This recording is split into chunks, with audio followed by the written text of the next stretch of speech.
Negative comment అయితే వచ్చింది, అదైతే చాలా పెద్దది. దాంట్లో మెయిన్ ఏంటనేది నేను చదువుతాను. బాబుకి ఒళ్ళో పెట్టుకొని పాలు ఇవ్వడం అనేది ఒక అద్భుతమైన స్పర్శ. మీరు అలా దూరంగా ఇస్తే రేపొద్దున వాడు కూడా మీకు దూరంగా కట్టెకు కట్టి పాలిస్తాడు. తల్లిదండ్రుల్లా బిహేవ్ చేయండి అది ఆయన రాసింది. నాకు అర్థం కావట్లేదు, ఒక దిండు పెట్టుకొని దాని మీద పడుకోబెట్టుకొని పాలు ఇచ్చినందుకు ఆయన అంత దూరం ఎందుకు ఆలోచిస్తున్నాడో నాకు అర్థం కావలేదు. నాకు ఈ కమెంట్ చూస్తే చాలా బాధేసింది. అంటే అయినా పేరెంట్స్ పర్సన్ ఎంత పాలిచ్చేటప్పుడు కాదు, చాలా టైం మనం బేబీతో స్పెండ్ చేసేటప్పుడు అది జరుగుతుంది, ఆటోమేటిక్గా జరుగుతుంది. అంతేగాని దాన్ని భూతద్దంలో చూసేసి ఏదేదో చేయాల్సినంత అవసరం లేదు. అండ్ మోర్ ఓవర్ మేము ఒక ఫ్యామిలీగా ఇది అవ్వాలని చెప్పి మేము వాడిని కన్నామే కానీ వాడి దగ్గర నుంచి మాకు ఎలాంటి ఎక్స్పెక్టేషన్స్ లేవు.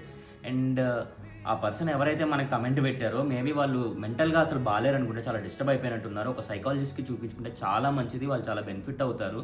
ఎందుకంటే ఒక చిన్న పిల్లోడు 2 months కూడా నిండని బేబీని క్యారెక్టర్ అసాసినేషన్ చేసి ఇన్ ఫ్యూచర్ వాడు మీ పేరెంట్స్ని ఇంత దరిద్రంగా ట్రీట్ చేస్తాడు అని ఎవరైతే కమెంట్ పెట్టారో డిసైడ్ చేసేయడం అనేది చాలా వర్స్ట్ థింగ్ అసలు.